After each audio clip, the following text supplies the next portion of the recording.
Good afternoon or good evening, depending on where you might be. My name is Kevin Michael Grace, and this is the KMG show. Seems a little bright.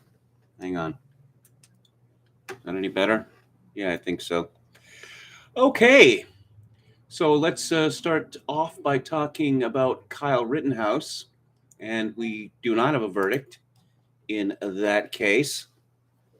I'll start with Andrew Branca at Legal Insurrection. Rittenhouse verdict watch day 2. Defense files for mistrial with prejudice. Defense files motion for mistrial with prejudice. State withheld high definition version of unicorn drone video. Court recessed for the day at 4:40 p.m. Wisconsin time. Back at 9 a.m. tomorrow.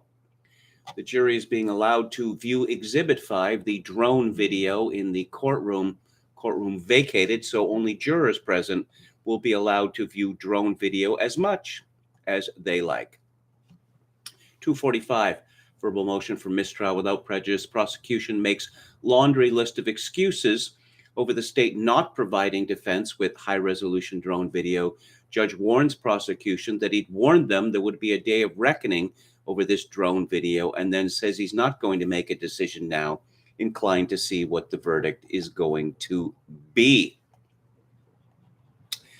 And let's go to the Daily Mail, which has more information on this. Apparently, it's Tucker Carlson's fault. Yes, actually, that is the argument that is being made. This is from Laura Collins of the Mail. Prosecutors in the Kenosha shooter trial withheld evidence from the defense that was at the center of their case, only sharing the high-definition drone video footage on which they have hung their prosecution after the trial had concluded.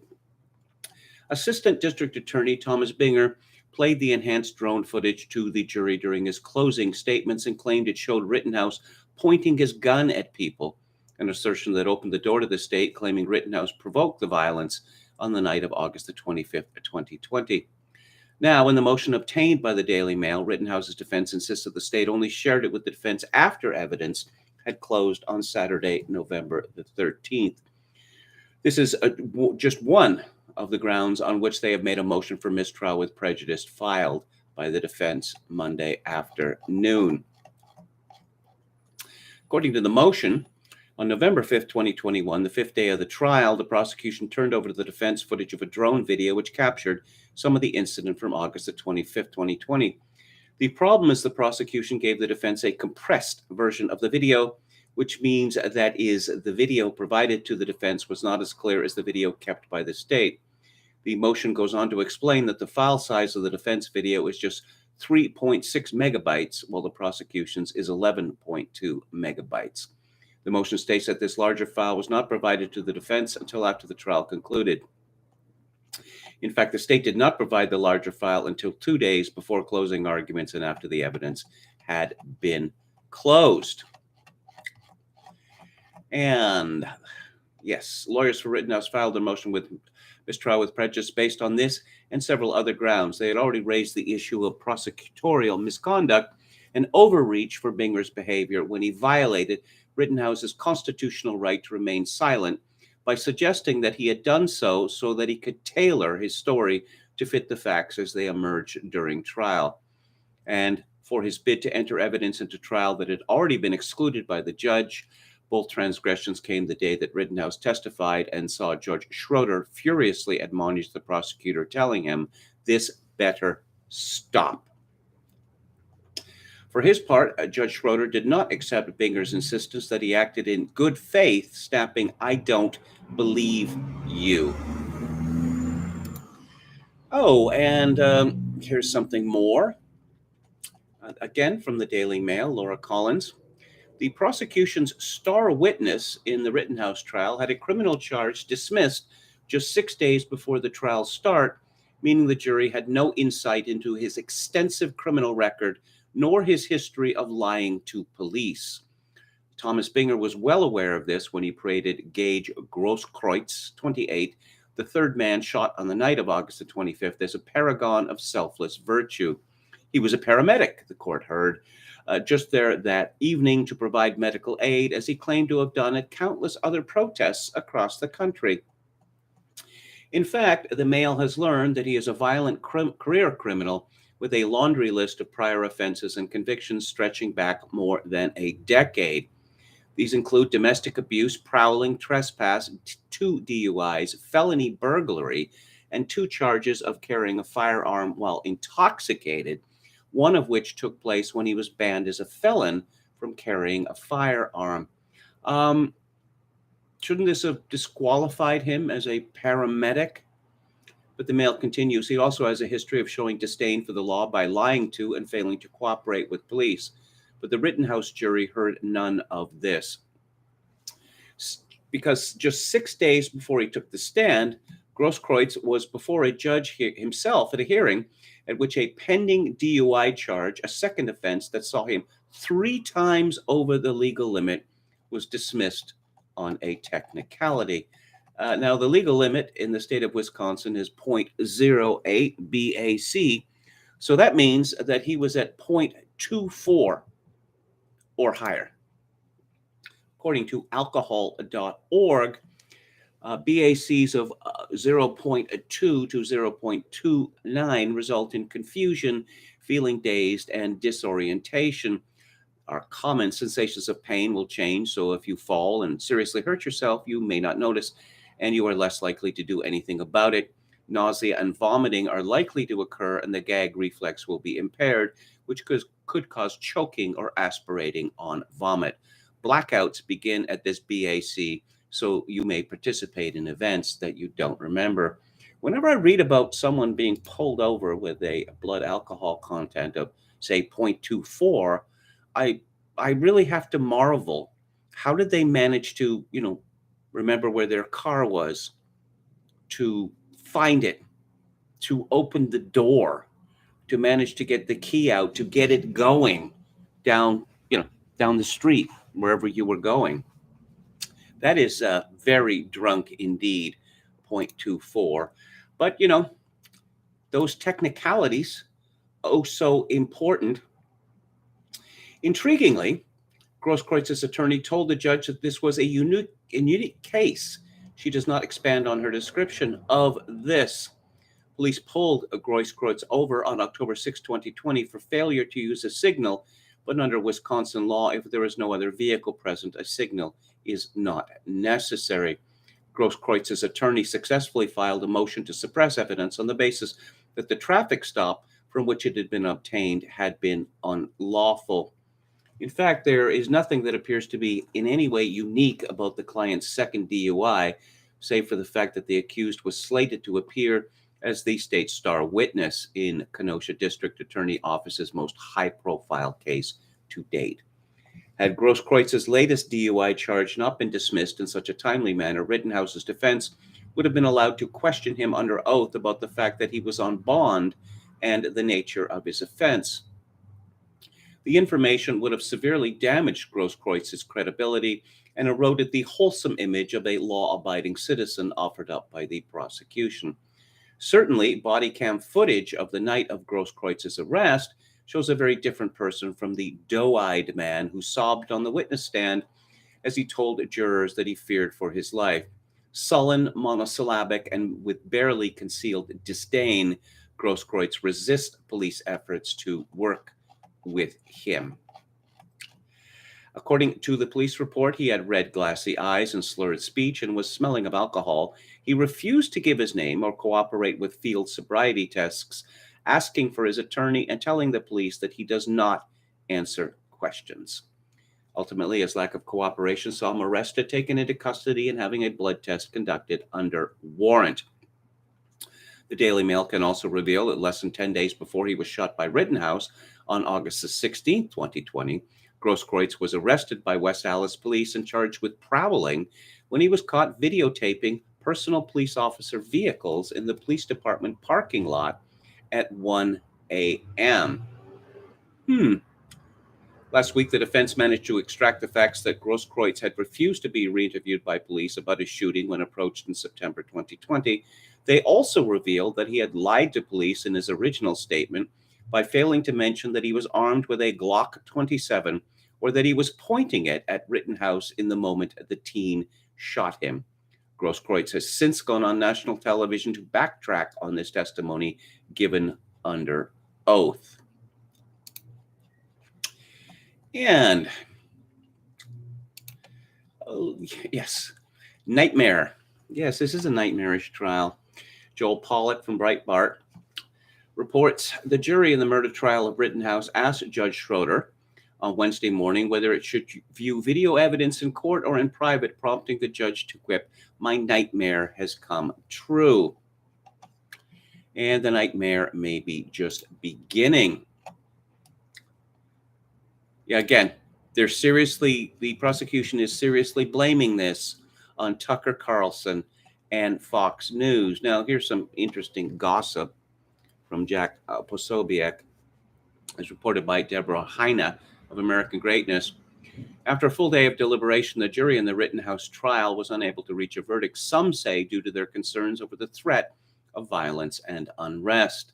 Human Events reporter Jack Posobiec reported on Twitter Tuesday that two jurors were holding up a not guilty verdict and were outright citing their concerns about a backlash. According to Posobiec's source, a U.S. Marshal in Kenosha, the pair are worried that the media will leak their names, putting their lives and the lives of their loved ones in danger. Reportedly, a number of anarchist groups have overtly threatened to dox the jurors. Last week, a Black Lives Matter agitator with links to the new Black Panther Party claimed to know that activists were in the courtroom taking pictures of the jurors in the trial. A few days later, a Judge Schroeder informed the jury that someone had been caught taking pictures of them.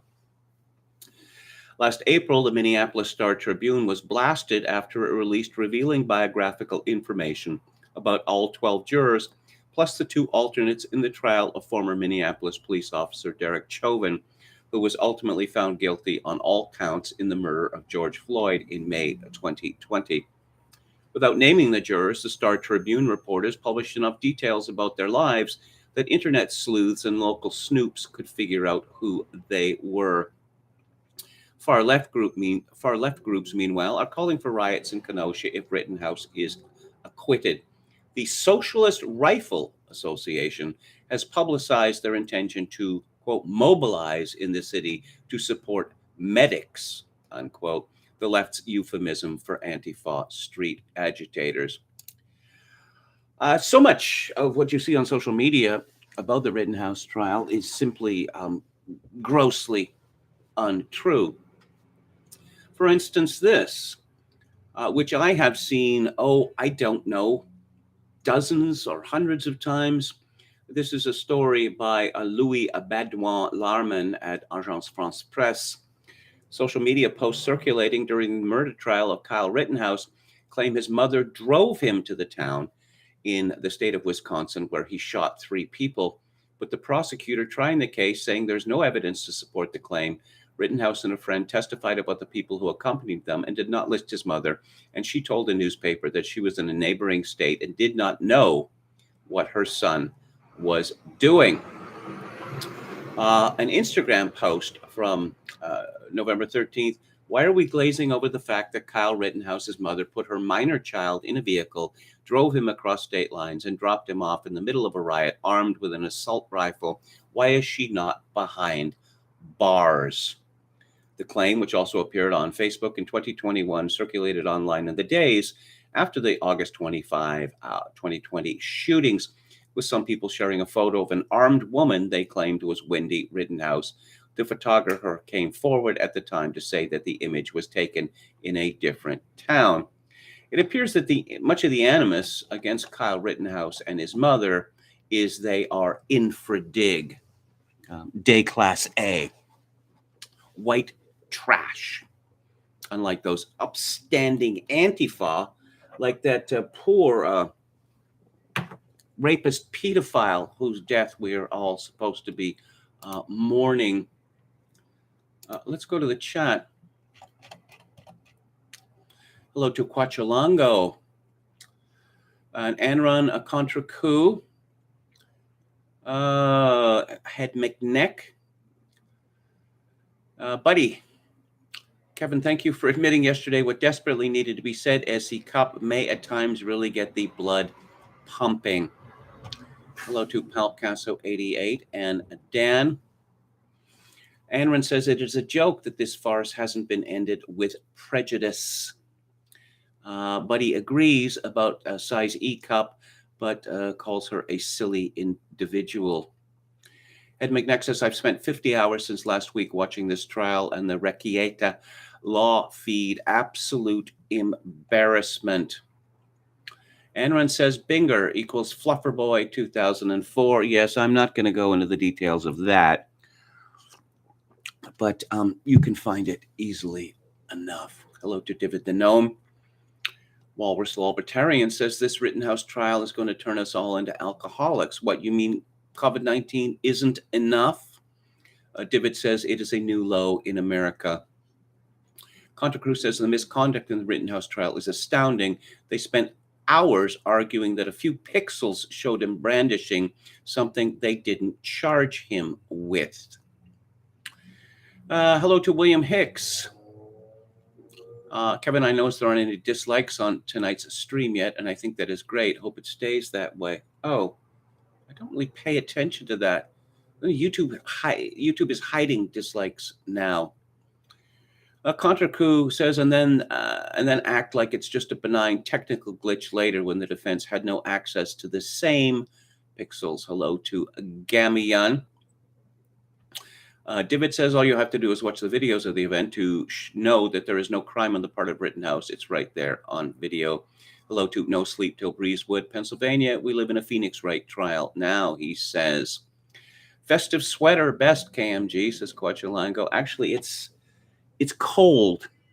I mean, the temperature is, well, it's 43 degrees Fahrenheit, but it is exceedingly windy.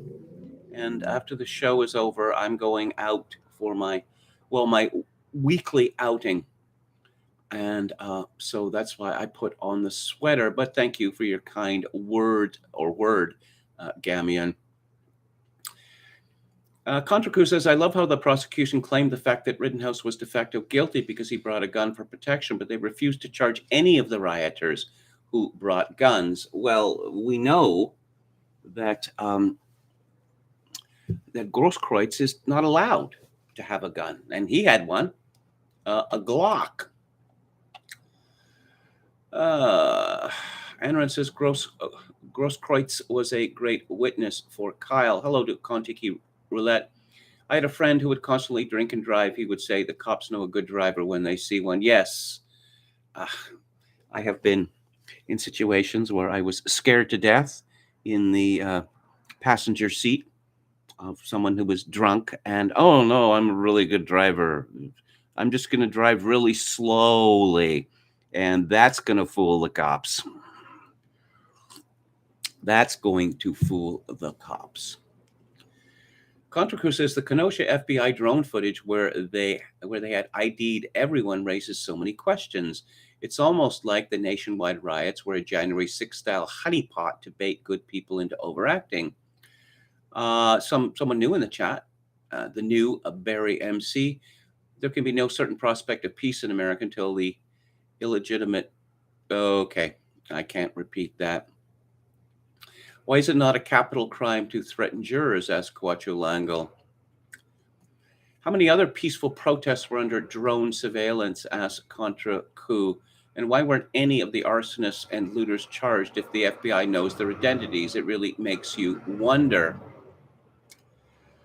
Hello to Gandalf White 2 and Dr. Deadname.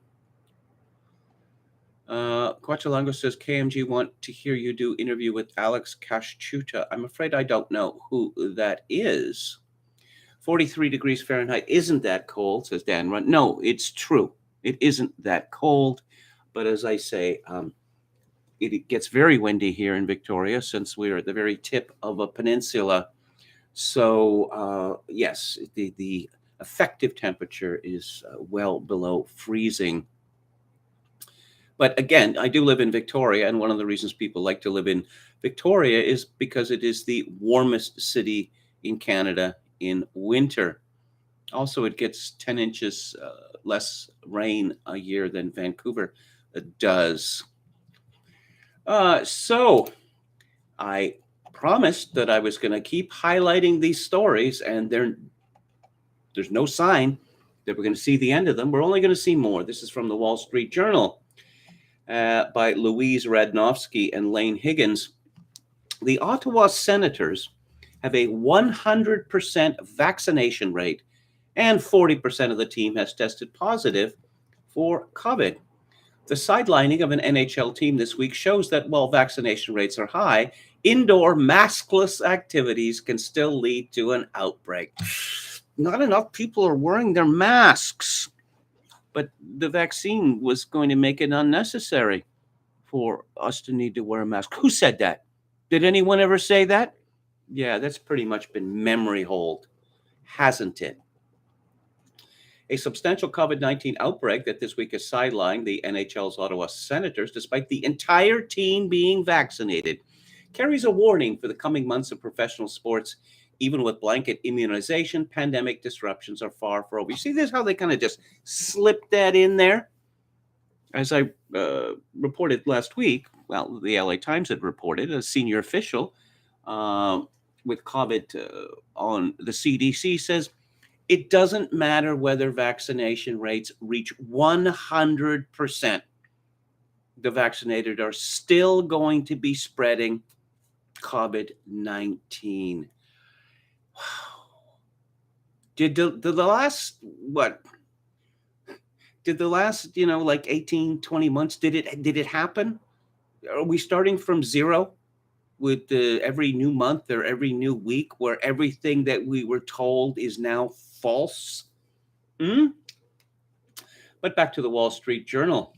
After nearly 2 years in which sports have delivered some of the most vivid case studies in public health, the Senators are presenting yet another.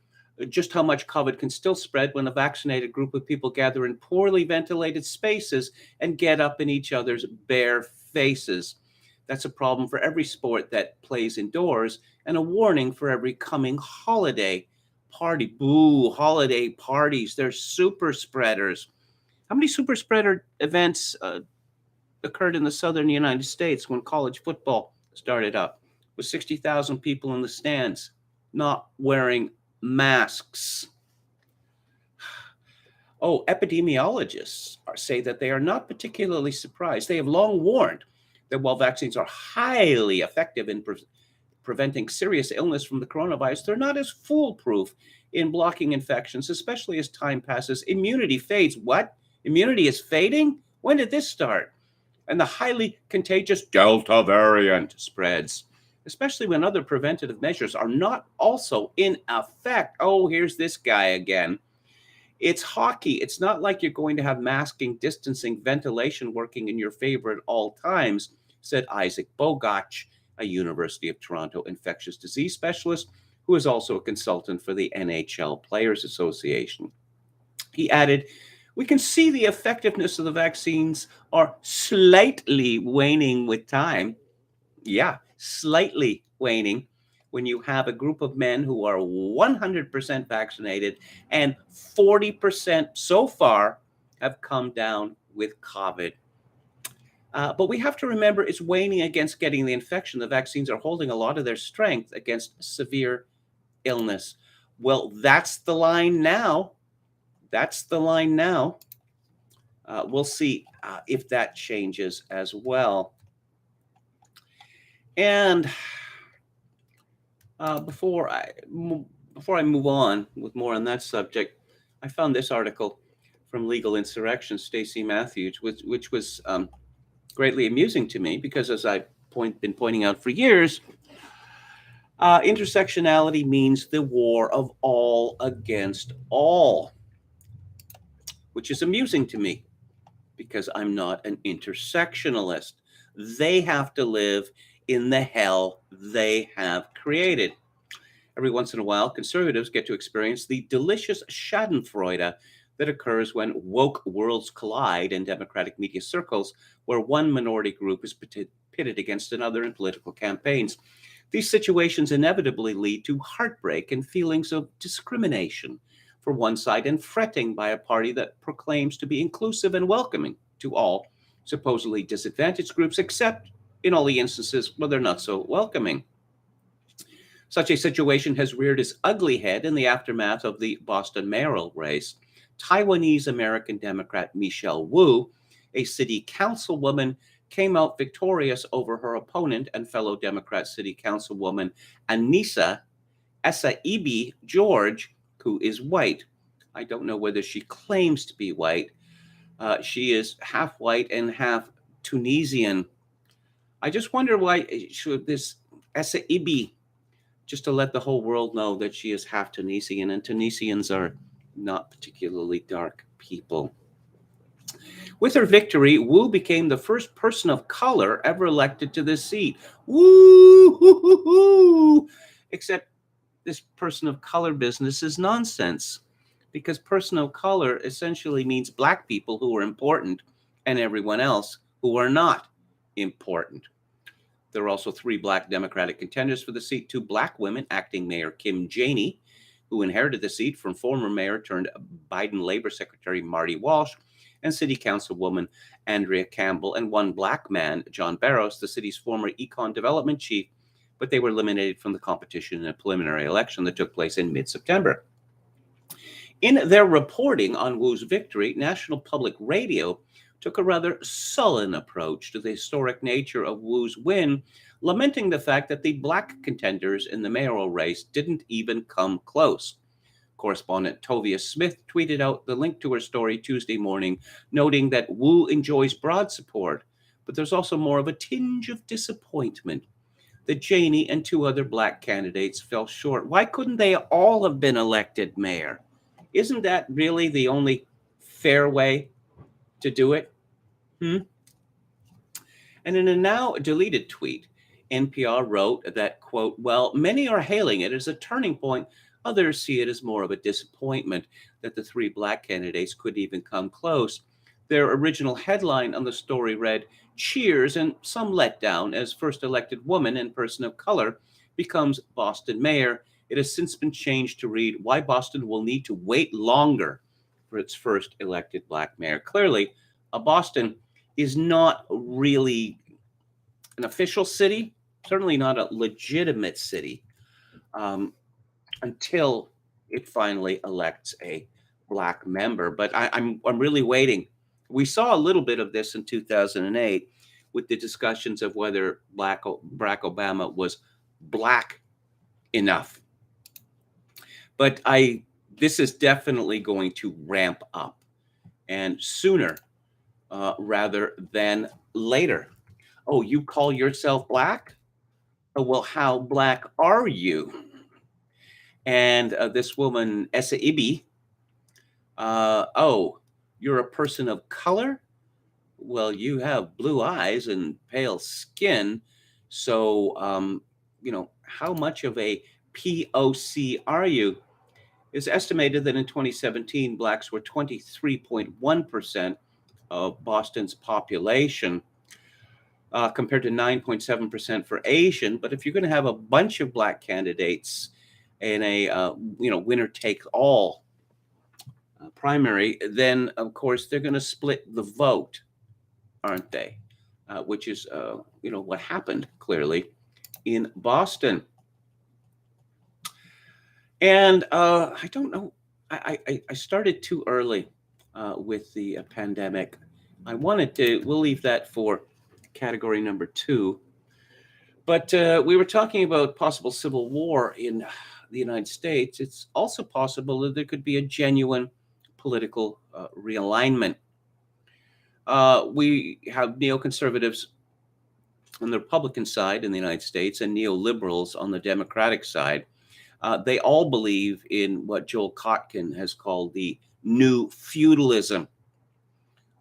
The 1% should get ever richer, and the middle class should be reduced to the level of peons, except for those members of the middle class who have the email jobs, as they have been dubbed by Tink Sorb.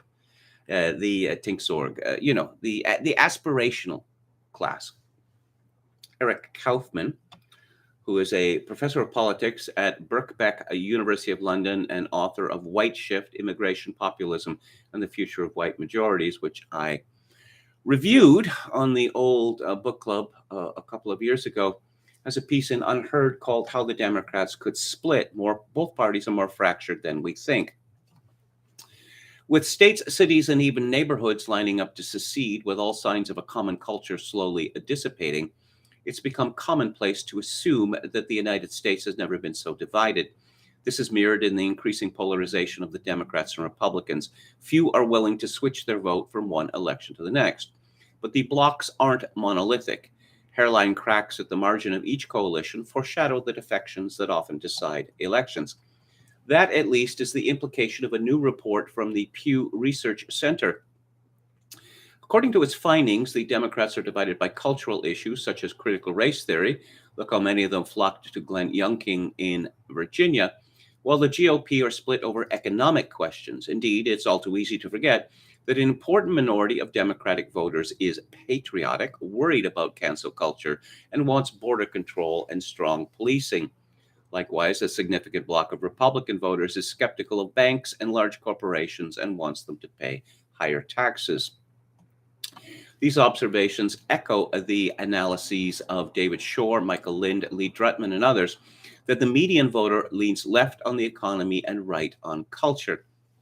The serious challenge for both parties then is whether they can resist influential factions in their respective parties.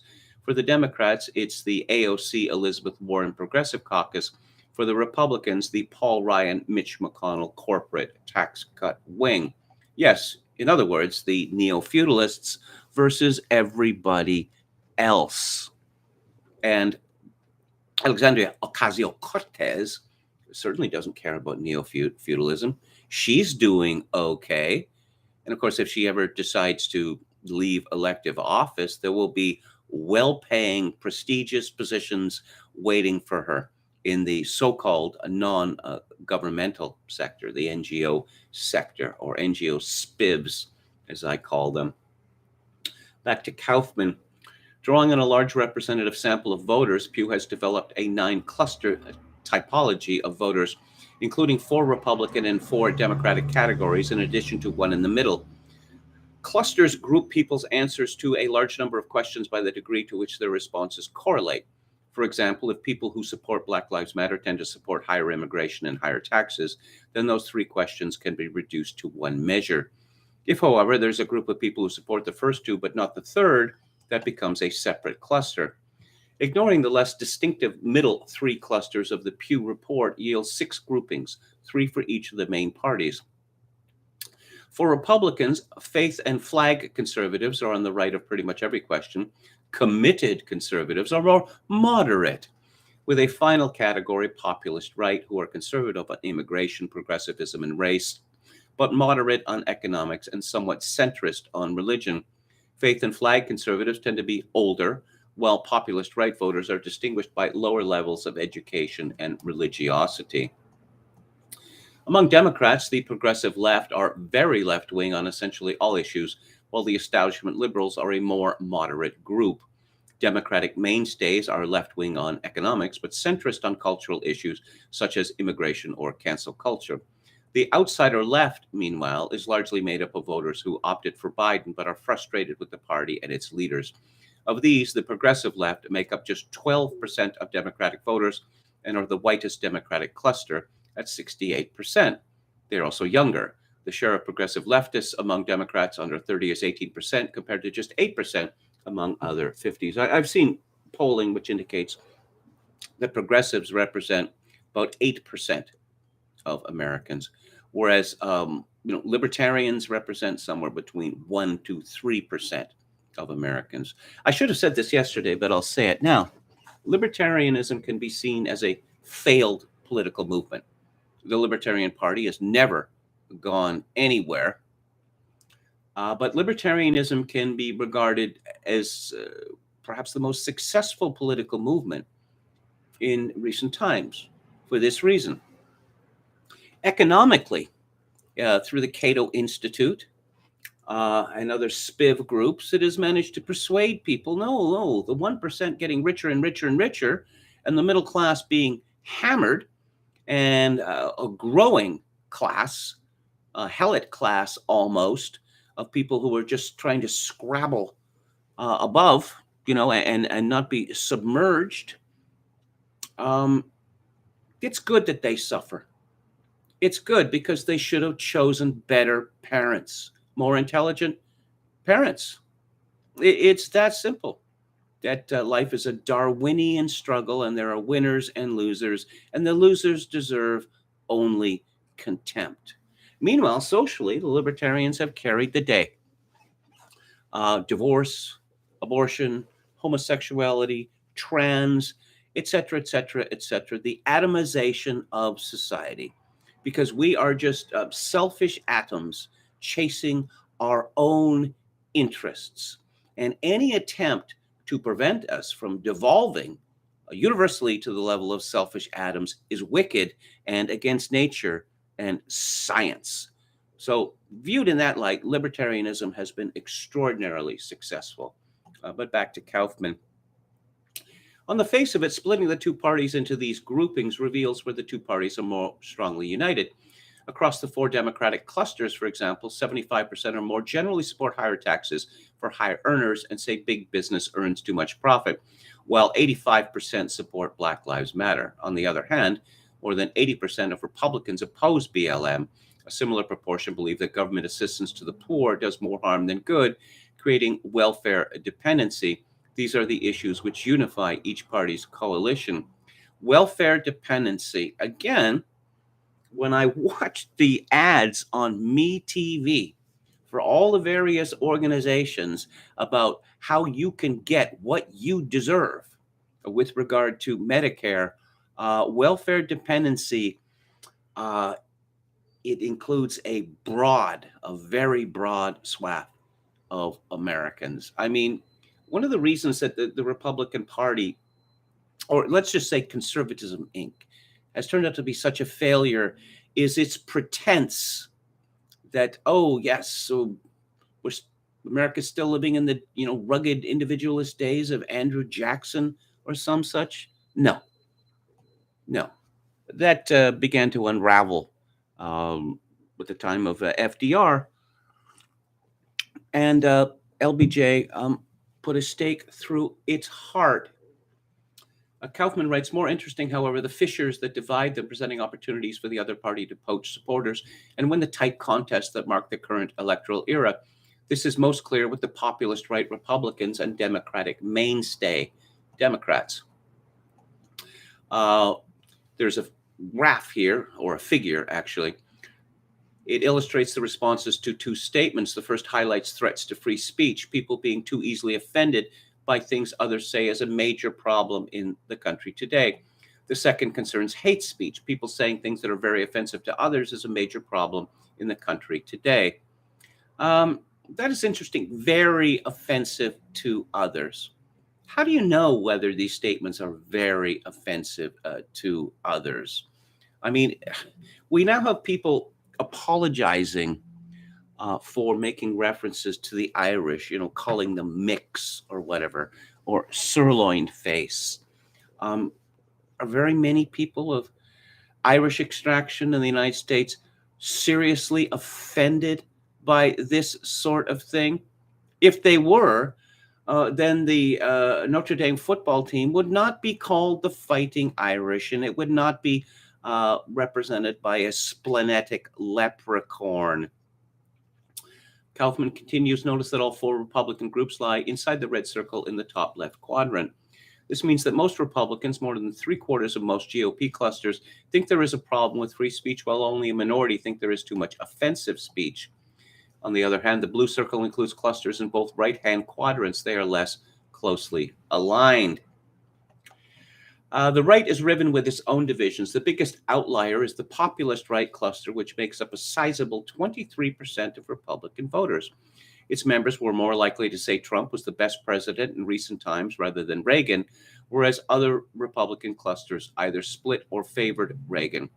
87% of this relatively less educated and less religious group say, quote, the economic system in this country unfairly favors personal interests, unquote, and more than half want higher taxes on people earning over $400,000 a year. Again, Conservatism Inc. with this Reagan cult. Reagan last ran for office in 1984. 16 plus 21 equals 37 years ago. That is to say, there is more of a difference between Goldwater losing in 64 and Reagan winning in 84 than Herbert Hoover winning in 1928 and Goldwater losing in 1964. That's how far away Reagan is from us. Crucially, this puts them at odds with most Republican voters and in the company of most Democrats. Here then lies an opportunity for the Democrats if they can peel away populist right-wing voters turned off by country club Republicanism. They can split the GOP and flip some Trump voters while uniting their own ranks. Country club Republicanism, that sounds very old-fashioned. How about hedge fund Republicanism or K Street Republicanism? I think that's more to the point. Similarly, the relatively old and evangelical faith and flag conservatives cluster is also distinct in its religious Americanism. Among its members, 75% say the government should support religious values and beliefs, whereas fewer than 30% of the Republicans outside this cluster agree on same-sex marriage and abortion. This group is more than 20 points more socially conservative than other Republican groups. Well, just to boil it down to what Michael Lind says, about 2/3 of Americans are wage slaves. And the Republican, Trump was very interested in the wage slaves, and they were very interested in him. But the Republican Party and Conservative Inc. has no interest in wage slaves. Once again, it's a Darwinian competition. They are the losers and deserve their ill fortune. So, I seriously think that there would be a real possibility of a realignment along the lines of, the people who are anti-peonage aligning with people like, say, Anna Nagel on the left, or, Michael Lind on the left, or many other people, Joel Kotkin. I don't think he's known as a right winger. I don't think that Matt, I lost his last name there, the one who wrote the book Goliath, Matt Stoller. I don't think he sees himself as a right winger either. But tedious arguments amongst Conservative Inc. And they're really talking about a world that has gone by, the Reagan world. If you want to know, how superannuated the Reagan world is, just look at pictures and movies from the 1980s. Does America look like that anymore? No, it does not. Christopher DeMuth, who has been, centerpiece of conservatism for decades, he wrote in the Wall Street Journal, proponents of communism often say it's never really been tried. Progressivism can no longer make that excuse. Now, I'm not buying that. Robert Conquest put paid to that argument. It's never really been tried. As he said, about the Soviet Union, that communism in the Soviet Union is communism as applied by experts. In the same way, there's lots of old guardists who say that capitalism 2.0, as I call it, ZERP and the like, is not really capitalism. No, going by what Conquest said, on the contrary, it's capitalism as applied by experts. Progressivism can no longer make that excuse. DeMuth writes, its doctrines are being widely implemented by earnest practitioners with wide establishment support. The results have come in with astonishing speed. Mayhem and misery at an open national border, riot and murder in lawless city neighborhoods, political indoctrination of school children. Political indoctrination of school children has been going on for decades. And social indoctrination. How long has it been that American children have been taught so-called sex education in school? And one of the things they've been taught is that, sex is the most powerful urge on earth. And, the adolescents are going to do it.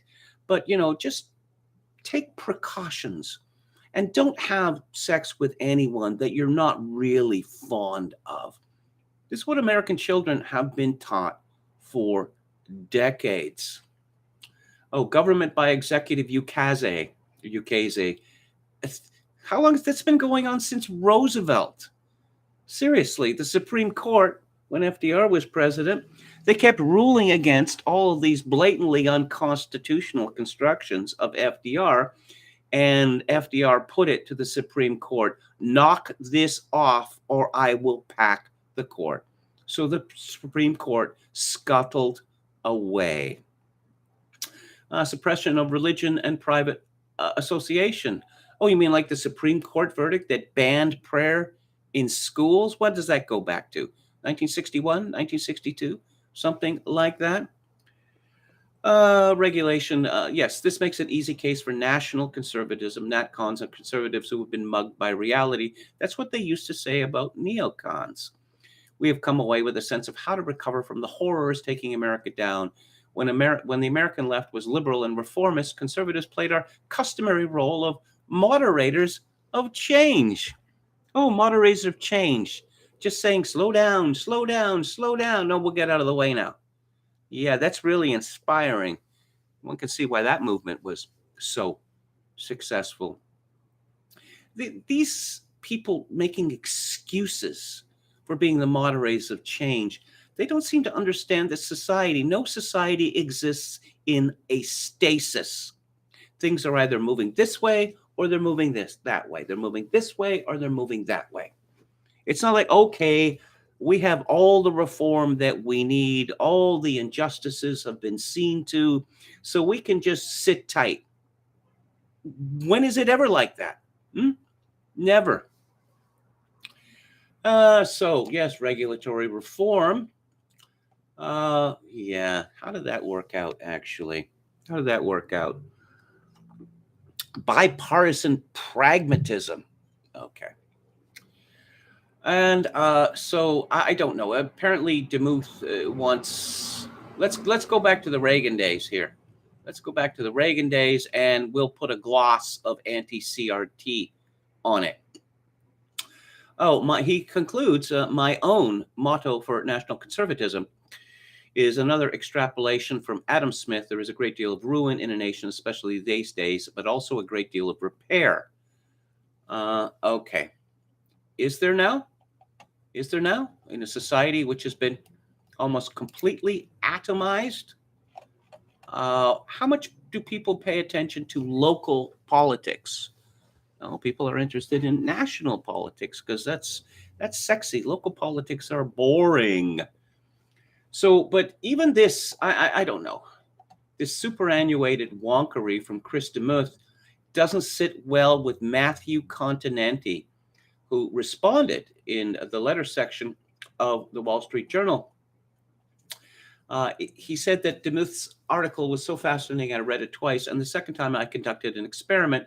I removed the adjective national whenever it modified conservatism and found that it didn't make much of a difference to his case.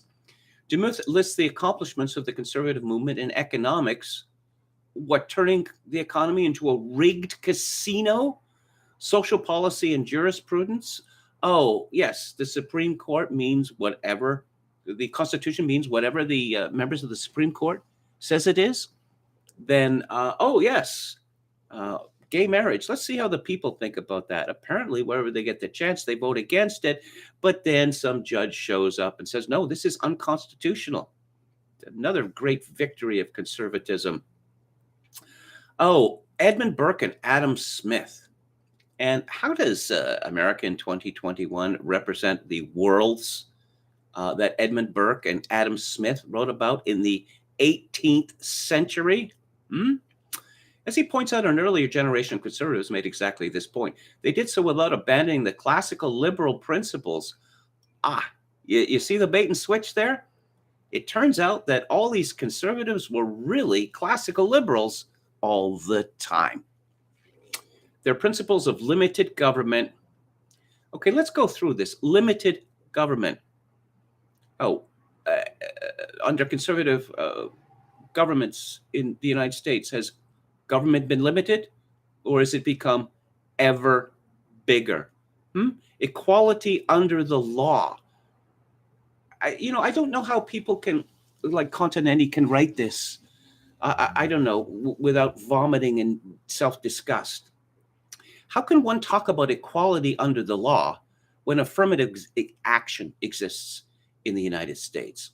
Religious pluralism, religion was essentially exiled from the public square. This was a big argument amongst conservatives in the 1990s, a long time ago, and individual rights. Oh, I see. How about the right of non-association? Well, that went by the boards, what, in the 1960s?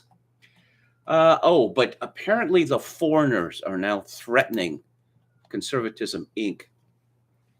What struck me most, Continenti writes, about Demuth's essay was its incongruity with other speeches delivered at the recent National Conservatism Conference, where speakers bemoaned neoliberalism, which is put in scare quotes, proposed a government-directed industrial policy, and held up Hungary as some sort of model for America. During the closing remarks, the audience cheered at the mention of Patrick J. Buchanan, maybe because he was right and they were wrong. The sworn enemy of the neocons. Neocons is put in scare quotes. Daniel Patrick Moynihan, Irving Kristol, and James Q. Wilson, whom Demuth and I revere. I read all the neocon journals in the 1970s and the 1980s. And Daniel Patrick Moynihan, Irving Kristol, and James Q. Wilson, quite clever men. Originally, neoconservatism concerned itself with public policy in the United States.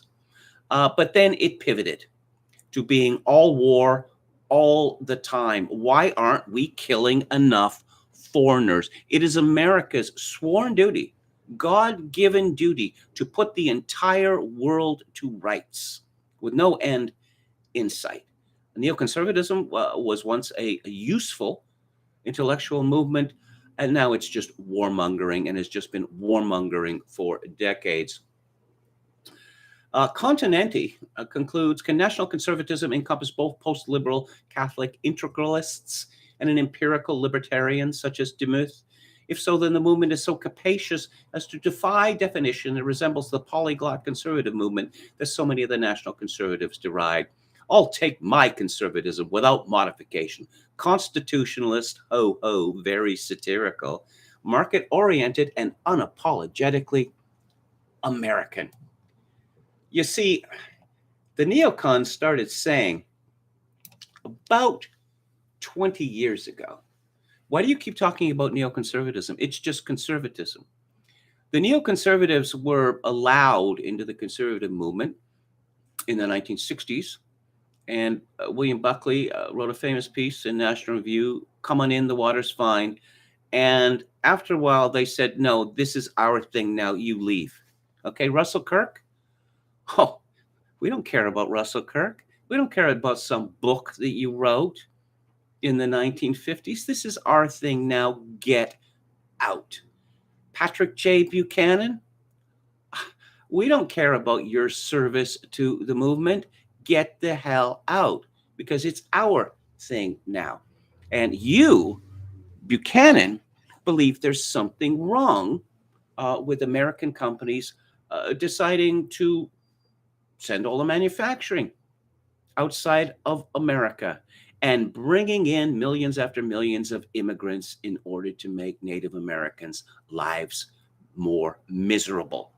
No, again, they're Marxists. They're modern Marxists, because they claim without any evidence, not that there could be any evidence, that their political positions are somehow scientific, and that it is the way of history, in fact, to stand up against neoconservatism and neoliberalism. But the good news is that they've had their day. They've had their day. And all this talk about, Reaganism, no, sorry. So Matthew Continenti, who is he when he's at home? Why, his father-in-law happens to be Bill Kristol. Yes, prominent never-Trumper. and the son of Irving Kristol. Irving Kristol was an exceedingly clever man, and I learned a great deal from reading him.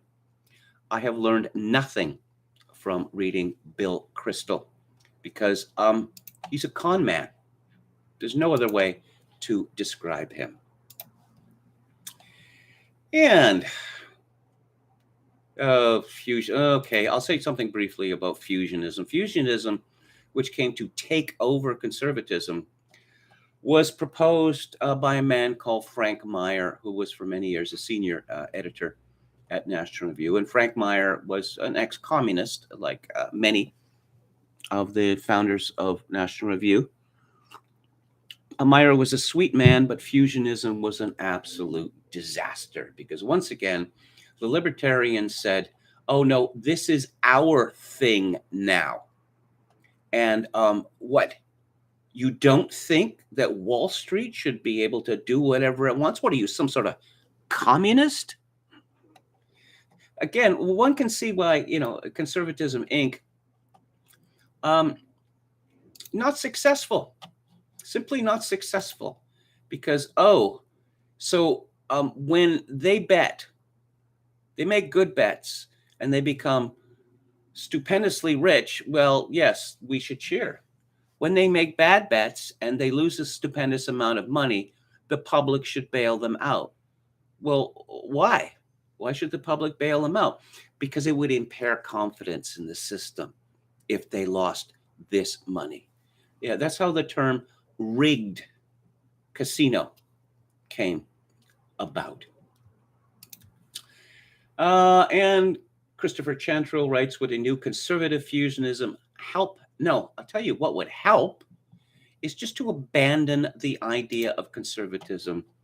Because as Thomas Sowell, well, to give one example, was pointing out decades ago, there's nothing left to conserve. There's nothing left to conserve. How about a patriot party? That is a nice ring to it. Does it not? Speaking of which, I'll talk briefly about my own country of Canada. We have some concerned trolling here from Andrew Parkin and Justin Savoy at the Conversation. And who are these people? Well, they are very much elitist. Andrew Parkin is the executive director of the Environics Institute and sessional lecturer at the Munk School of Global Affairs and Public Policy at the University of Toronto. Justin Savoy is a PhD candidate in political science at the University of Toronto. So, poor Aaron O'Toole, the leader of the Conservative Party, he seems to be being attacked from both the right and the left. And there's this new party, a relatively new party led by Maxime Bernier, called the People's Party of Canada, which won an astounding, really, 5% of the vote in the last Canadian election. It got over 800,000 ballots.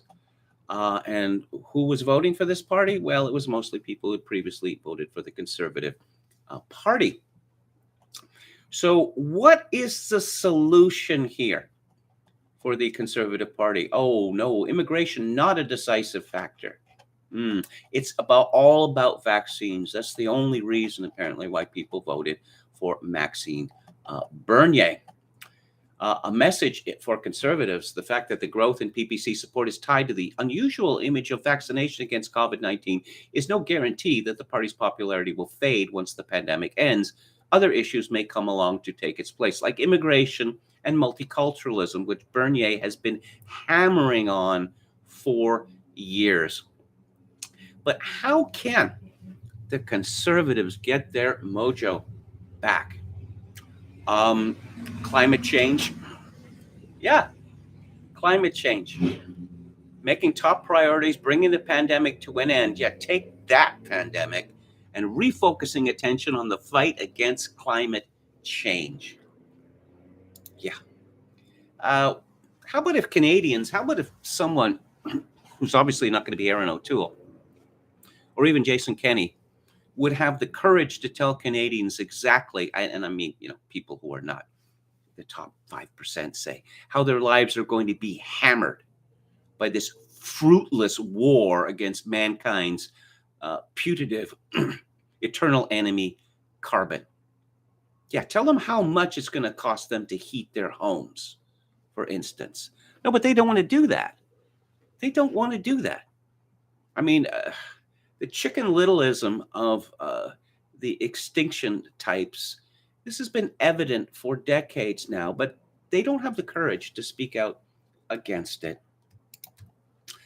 And another such piece by Aaron Wary at the CBC, the challenges facing the Conservative Party may be bigger than Aaron O'Toole.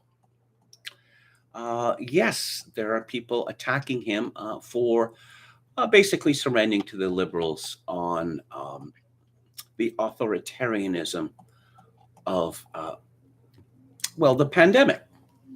The pandemic. So, but no, got to get with the popular opinion. Oh, climate change. There it is again. There it is again. That somehow the Conservative Party is going to become more popular by embracing climate change because they have to. I mean, there's no possible other opinions about this. And let's go back to the chat before I talk about children who cannot or will not go to sleep. Don Willis says, when I have a positive interaction with a young person, give them cash out of the blue, totally blows their mind, but hopefully they will continue on the right path. Chogakin 666 says, climate is gay. Metal Mike says, a lot of people ask me why. They are human too, so why do they pursue this dystopian future? They don't consider it dystopian, but rather utopian. Well, you see, I really think that the election of Trump added a lot to this. Because, oh my God, there's all of these yahoos out there. And they made Trump president. So maybe it would be better if there were fewer yahoos out there. You know, we're not saying kill them. Well, not directly, you know. But if we have that green shift, then things will work out in our favor. Media Hit says, now that the American neocon movement has passed its golden age, Pat Buchanan advocates for climate change advocacy groups.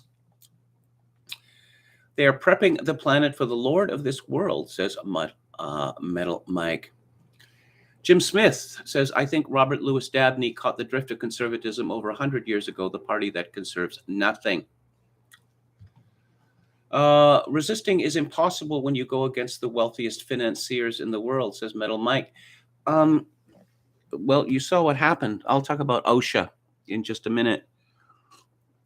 You saw that the resistance among healthcare providers, at least in Ontario, has led to them not being forced to vaccinate. I'm reminded of the Brad Pitt's famous line, you know, in Fight Club, about the working people of the world and what you don't want to do with them. Because the people who are the betters, they can't really do much that is simply and directly useful. Do Canadian Conservative politicians talk in that affected gay voice similar to Justin Trudeau, says Media Hits. Stephen Harper didn't.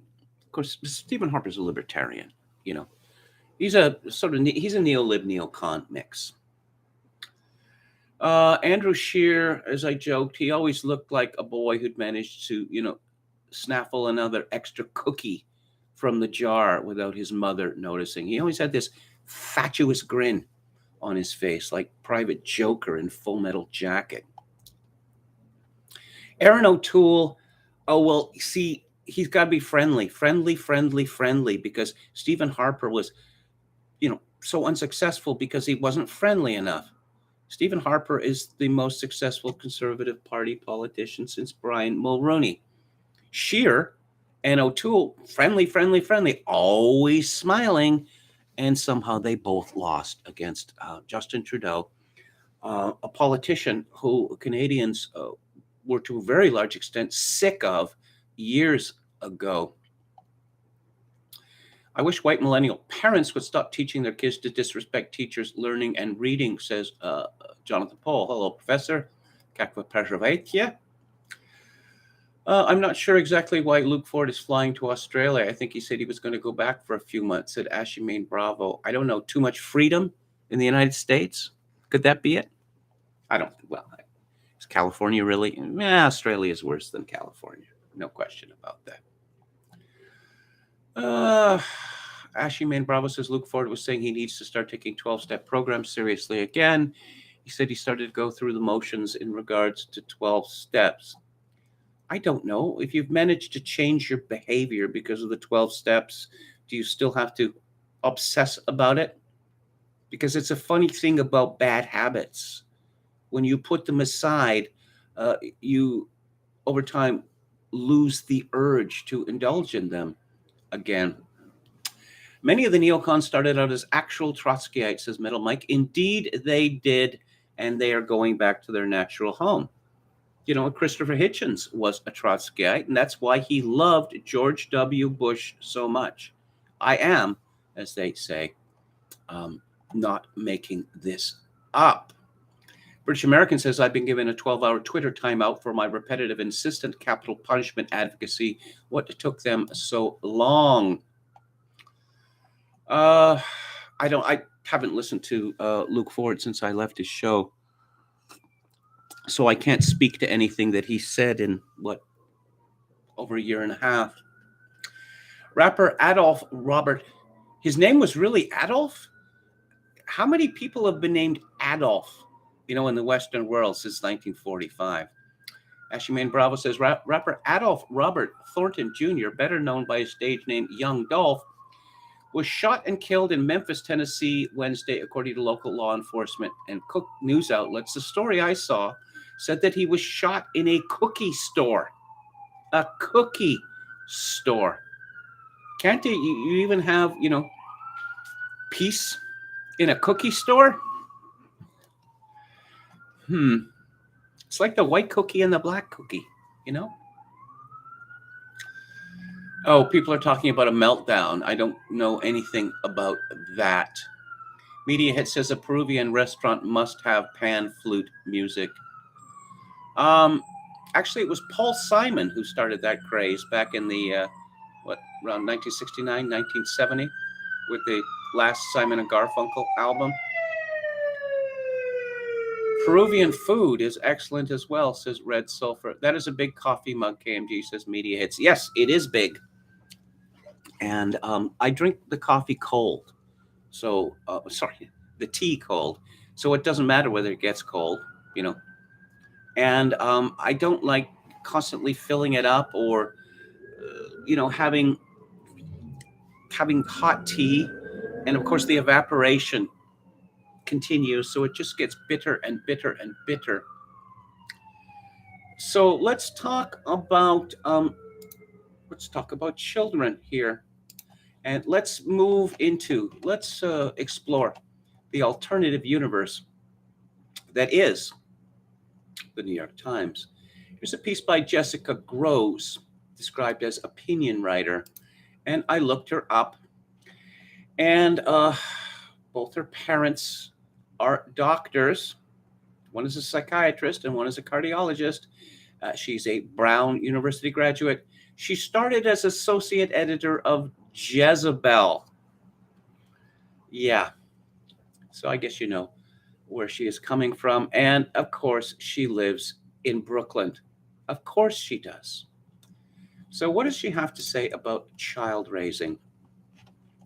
Her piece is called, What If Your Kids Never Let You Sleep Again? Obviously, this is hyperbolic, but she seems to be halfway serious about it, because apparently it is the duty of parents to do whatever their children want. For about 6 months of this year, we had a glorious period when no child darkened our door at 3 a.m. But last month, for reasons obscure to me and my husband, either one or both of our kids started waking us up again in the middle of the night multiple times a week. As far as I can tell, the younger one wakes up between sleep cycles, gets lonely, and wants a cuddle. Sleep cycles? One of us takes her back to her bed, and she falls asleep immediately. Then the lucky parent gets back into our bed wide awake. The older one has some trouble falling asleep at bedtime, which is 8:30 like her sisters, but usually is slumbering by 9:30. We let her read a dead tree book in bed as long as she likes, which helps. Her middle of the night wakings are rarer, but somehow more chaotic. She usually wakes both of us up because she decides she absolutely must use our bathroom and turns on the brightest possible light. She says our bathroom instead of the bathroom, which suggests very strongly to me that there is a general bathroom in their apartment. I'm assuming they live in an apartment. And there is an ensuite bathroom for mom and dad. You know what? I have a simple solution to this. Use your own bathroom. Don't use ours. I mean, this used to be the law. If the parents had their own bathroom, you stayed out of their bathroom because you have your bathroom. The kiddies have their own bathroom, but apparently this is too strict discipline for children today. And turns on the brightest possible light. What, there's a choice there? Which suggests that this child is trying to get a rise out of her parents. I think they're not actually plotting together, but it's as if they've decided to take turns ruining our lives because you keep rewarding them. More often than not, they wake up the next day fully rested and cheerful, while my husband and I are a collective wreck. There's not enough coffee in the world to fix my face, and then my fourth grader finds the audacity to point out my eye bags. Perhaps Dad could step in here and tell the kiddies that you do not ever talk like that. Also, since Jessica is the one who writes novels and pieces for the New York Times, perhaps she should be the one to get up exclusively during the middle of the night. I'm assuming that her husband has some kind of office job. Could be wrong, but that's what I'm assuming. When your children are babies, the proverbial they put the fear of God into you about good sleep. Sleep begets sleep, they say. And if you don't establish good sleep habits early on, your children could have behavioral and developmental problems, and later in life, maybe even increase the risk of dying of a heart attack. Oh, I see. So the experts told her this.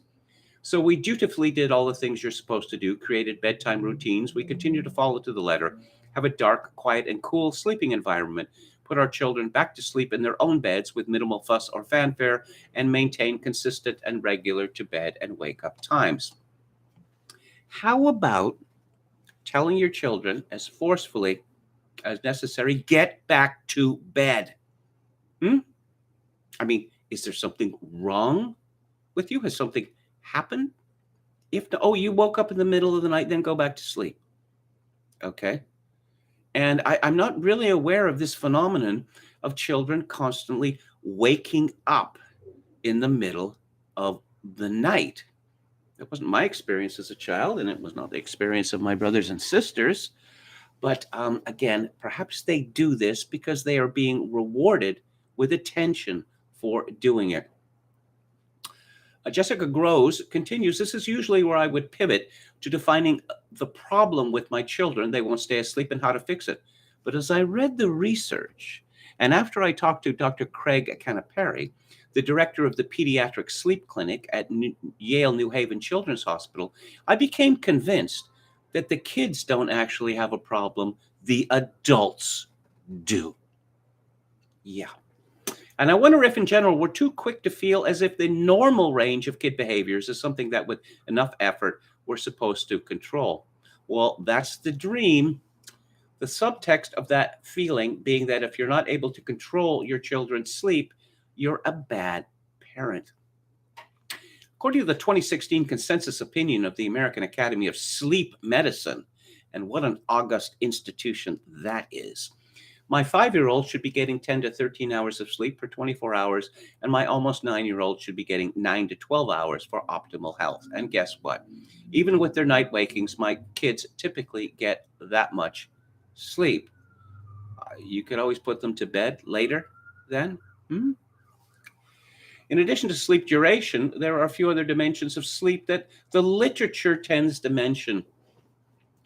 One wonders how many dozens or hundreds of hours this silly woman has spent reading the literature on sleep quality, which can be objectively or subjectively measured, just like all things can be measured. And the experts will tell us whether there's too much or too little, and can be defined as adequate when the person feels fresh when waking up for sleep. Sleep efficiency, which is the percentage of actual sleeping between bed and wake times, and sleep timing, which is the bedtime and wake up time. But as many of these measures as we can gauge on our own, my kids' sleep patterns are fine. They don't tend to report sleepiness during the day, and even if they have a night waking, they tell us in the morning that they slept well. When I talked to Canna Perry about what was going on in our household, he referred to the pediatrician Donald Winnicott and his concept of the good enough parent.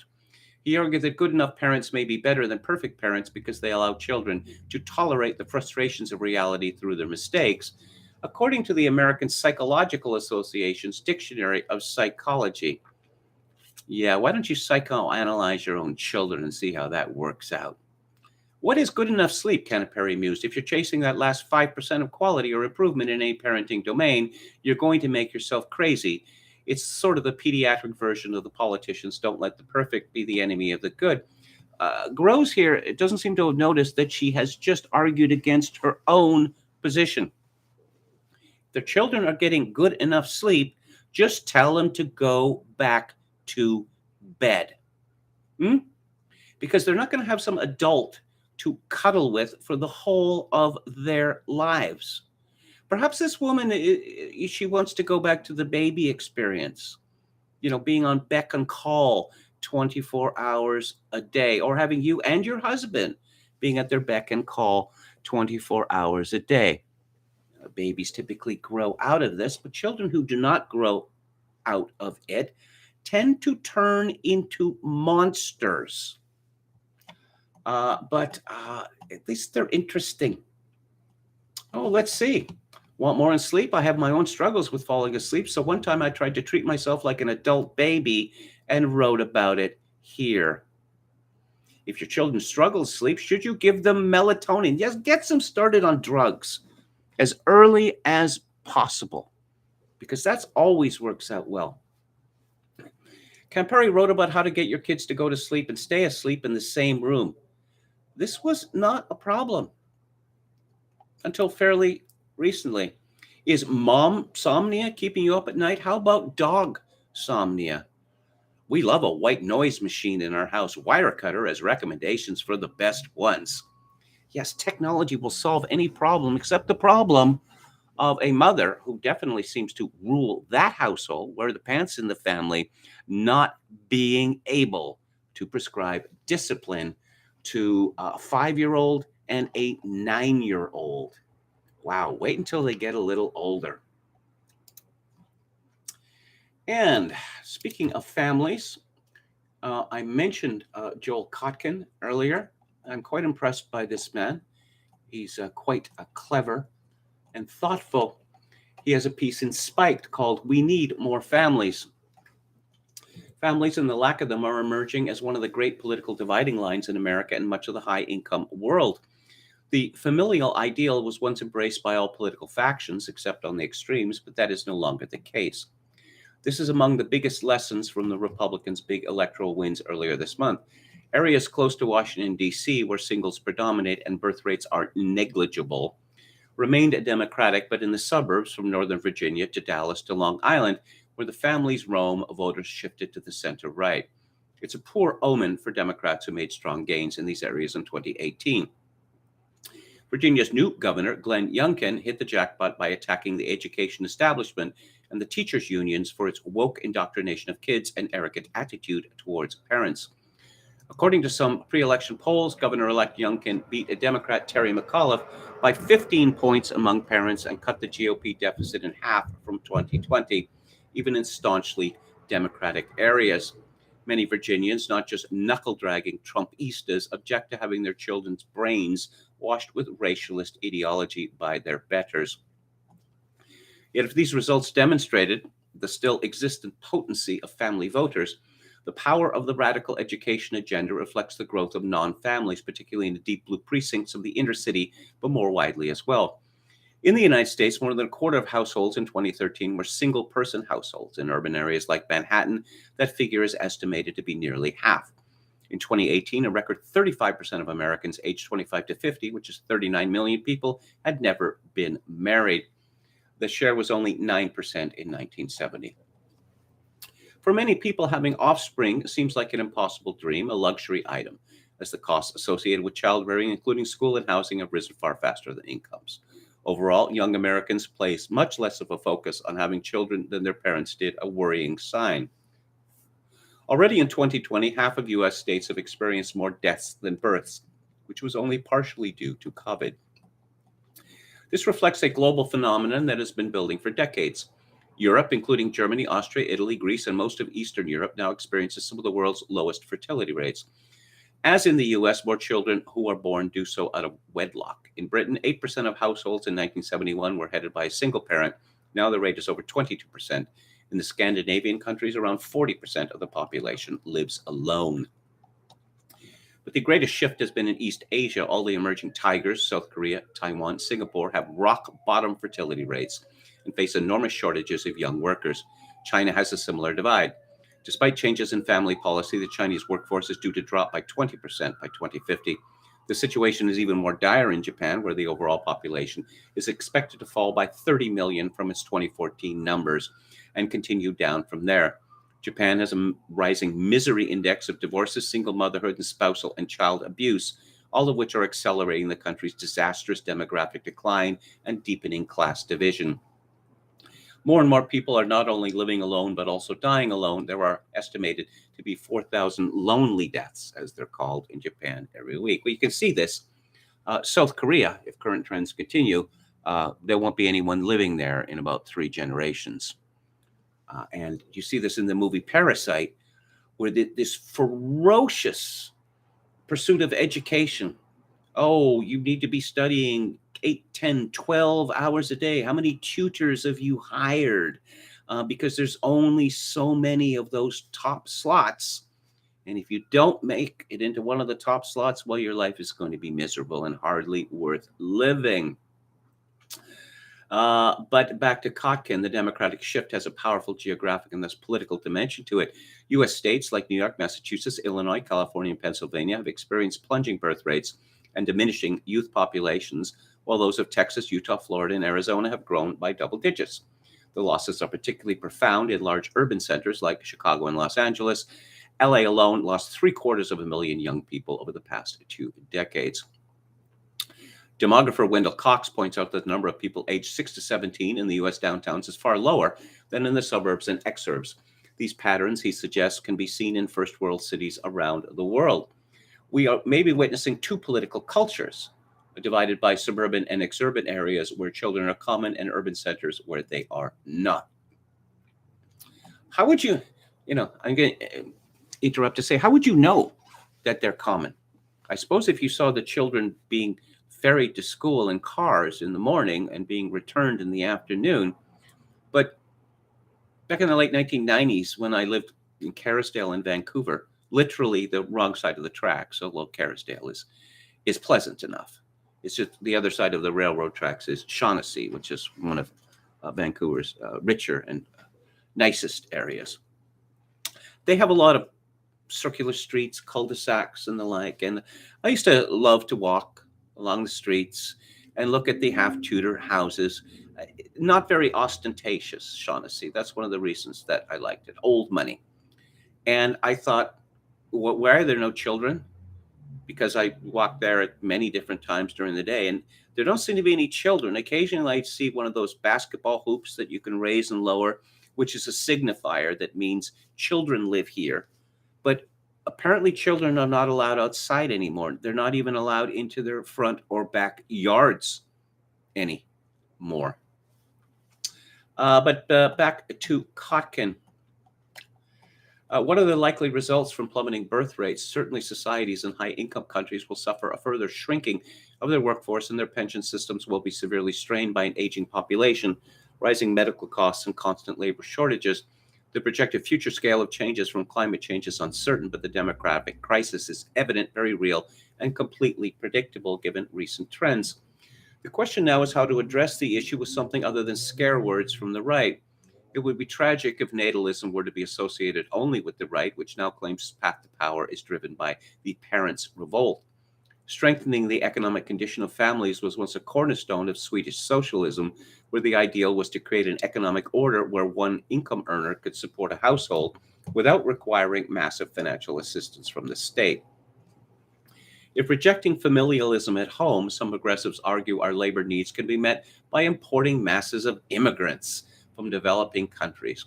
It is certainly true that the foreign-born contribute a disproportionate share of the U.S. births, but as they settle in their country, their birth rates tend to decline. What's more, countries are more than just labor exchanges, indeed, and the unrestricted immigration favored by some progressives inevitably produces the utter chaos we see on the US-Mexico border, Belarus, and along the EU's southern flank. Most advanced countries may welcome a flow of legal immigrants, but not at the cost of their own prosperity and culture, not to mention the rule of law. And I would argue that the explosion in immigration has further depressed birth rates, because what's the point in having children? And I hear this from people, if they are going to be a minority in their own country, because we know what's coming if that happens. We've already been told, oh, you whiteys think you're getting in the neck now? Wait until we're the majority. You ain't seen nothing yet. Kotkin writes, the immediate political result of this may not be bad for the Democrats, at least for the next decade or two. The rise in singles, including single parents, bolsters the family base. Yes, unhappy women vote for the Democrats in large numbers, as we saw in Virginia. Unmarried women, notes Democratic pollster Stan Greenberg, have emerged as one of the party's core constituencies. The Biden agenda is often couched in the language of helping working families, but its emphasis on social welfare, densification of suburbs, and gender politics will appeal more to singles, particularly those with modest incomes, and single moms struggling from a lack of familiar support.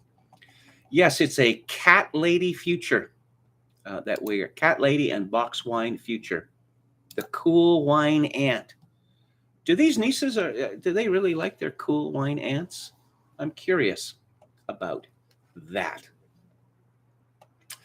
Oh, yes. Some news from Germany. And it is not happy news, because apparently too many people there in Saxony are not getting vaccinated. And this is from a dyspeptic woman at where else, the New York Times, and her name is Katrin Benholt. Yes, Saxony. Maybe Germany shouldn't have reunified. Apparently, these Saxons, it's getting hard to bully them into getting vaccinated. There is a correlation with far-right parties, but the main reason is this trust in nature, said Patrick Franzoni, a doctor who spearheads the inoculation campaign in the province.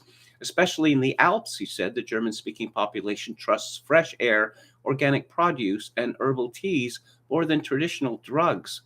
Can you imagine?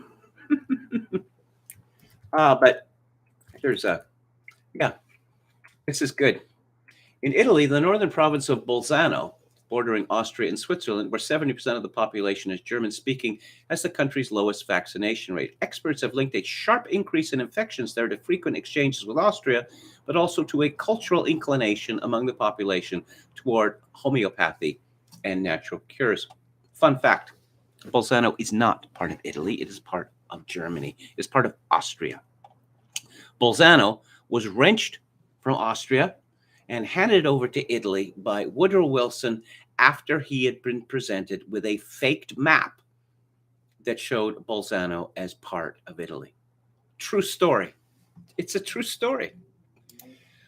And, okay, here's a Substack by a fellow, we'll call him Yuji, okay? Don't want to take too many chances. Vaccine efficacy statistics as information hazard. Germany and the United Kingdom have essentially identical rates of vaccination. In both countries, about 60%, 67% of everyone is vaccinated.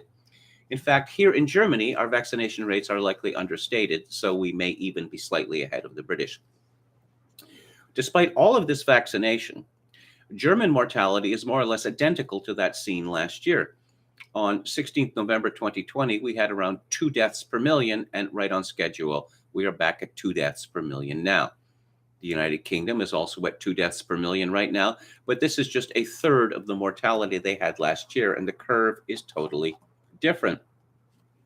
Why are deaths down in the UK but not in Germany? Well, there is the dry tinder theory, and the UK surely has much higher levels of natural immunity than we do here on the continent. All that makes a big difference.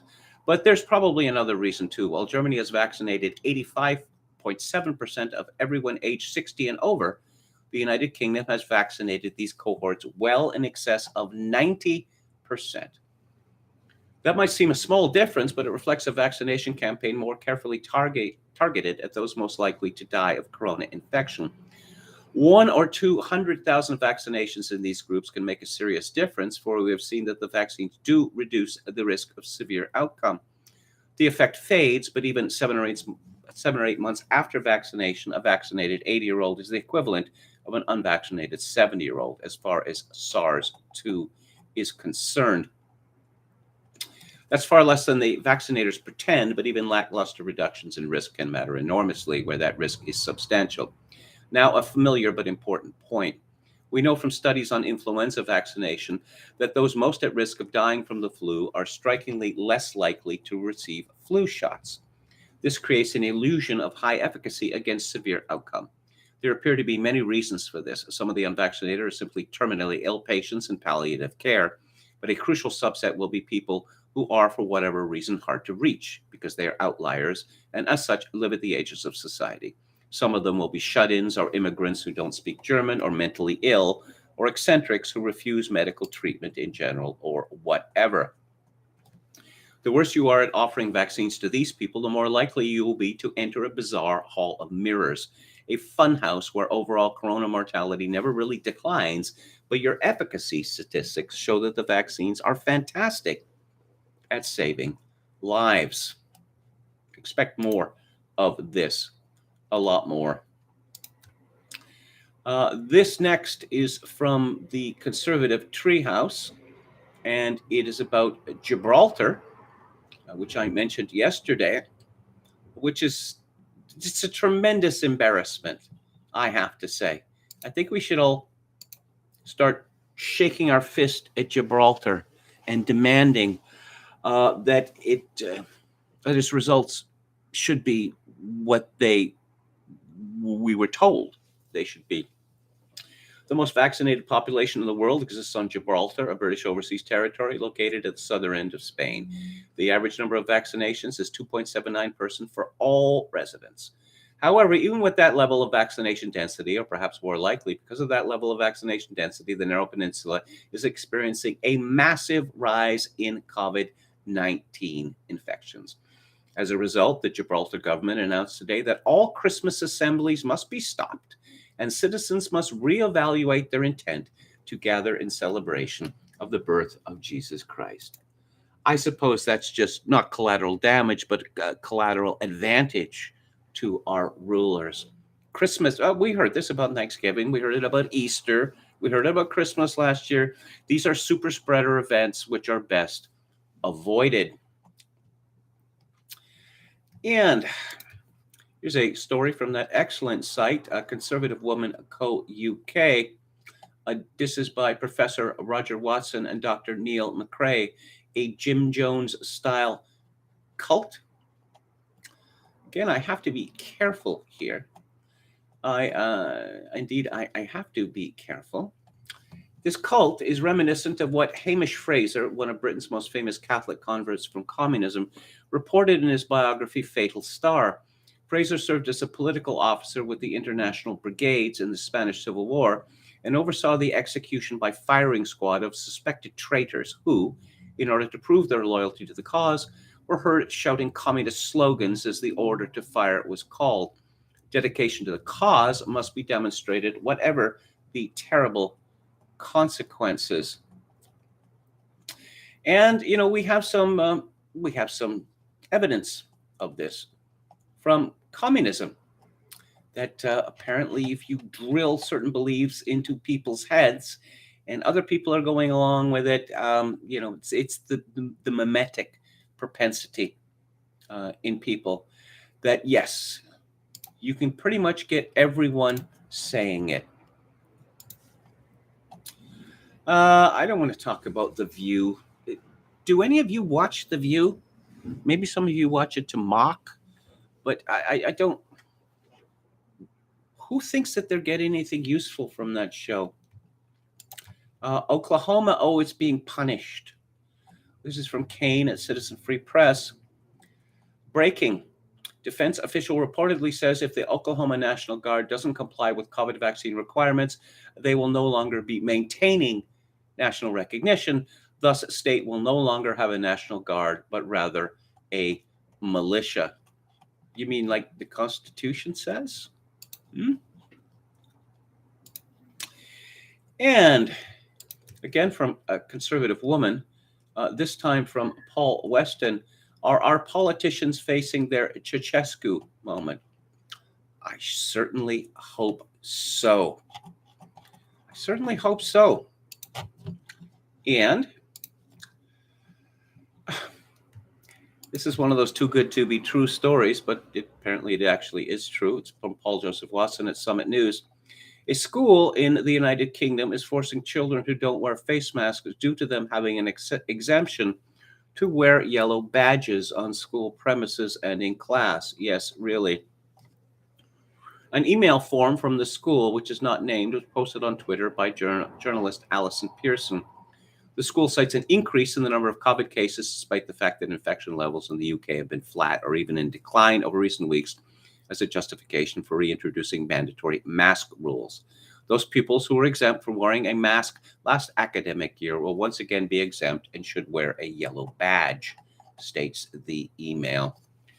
The yellow badge is historically understood to symbolize a badge of shame and was imposed on Jews at numerous points throughout history to denote them as ethnic or religious outsiders. While no one is comparing the treatment of Jewish people in Nazi Germany to kids being forced to wear yellow badges, the use of such a symbol is still odious and morally bankrupt. Does the school have teachers who know their history? Asked Pearson. Well, to ask the question is to answer it, as they say. As we previously reported, teachers at a Colorado Springs middle school forced children to tape masks to their face in what was described as an act of child abuse. After an education expert asserted in an article that forcing children to wear face masks was causing psychological trauma, Forbes deleted the piece soon after it began to go viral. As we have previously highlighted at Summit News, a study found that mean IQ scores of young children born during the pandemic have tumbled by as much as 22 points, while verbal, motor, and cognitive performance have all suffered as a result of lockdown and mask mandates. And let's look at the stats from Ontario. Got to get the vax. The experts say so, and remember, the experts are always right. This is from Cody Wilson at CP24. New cases of COVID-19, 512.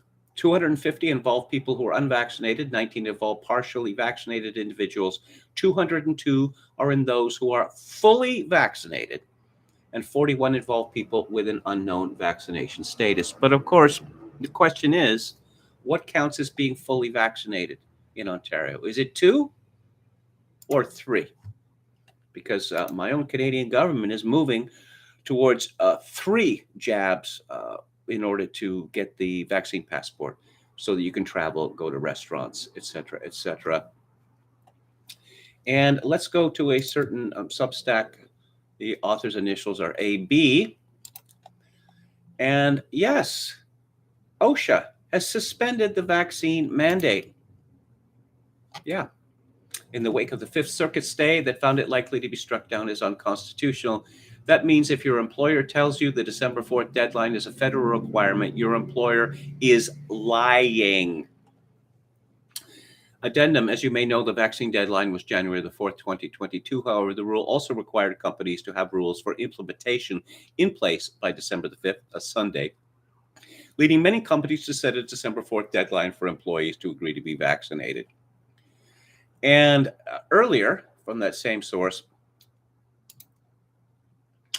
unbelievable but true, there's been a complete news blackout on the OSHA decision to suspend implementation. The media isn't biased at all. It's up on Drudge now. Maybe Drudge, well, whoever is running that site now, is beginning to suspect that the tide is turning. Could be. Oh, let's look at a puff piece here about Dr. Jill Biden. How many degrees does she have? 3? 4? She certainly is a lurid dresser. This is an actual story from Agence France Presse called "In Her Quiet Way, Jill Biden Reinvents Role of U.S. First Lady." They said the same thing about Michelle Obama. Jill Biden promotes COVID vaccines and takes part in political rallies, but only when her college professor's schedule allows. Yeah. Attending a former governor's funeral last week, President Joe Biden had to apologize for his wife's absence. "The reason Jill is not with me today is she's teaching today full-time as a professor at Northern Virginia Community College." Another august institution. The announcement in September that the First Lady was resuming face-to-face instruction at her college made headlines in the American press. Never before has a presidential spouse had a professional career outside the White House. A member of the National Teachers Union with a doctorate degree in education, Jill Biden continued teaching where her husband served as vice president under Obama.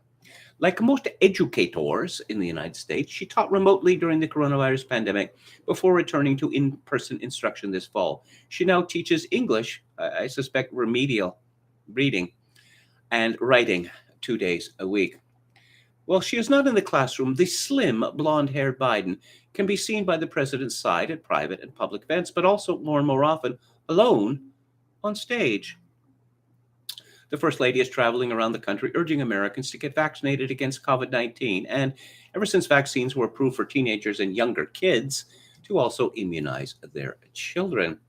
She also campaigned in support of a Democratic candidate in a local election, attended the Tokyo Olympics, and was seen in a cafe with Brigitte Macron, the French president's wife, as Washington was caught in a diplomatic crisis with Paris.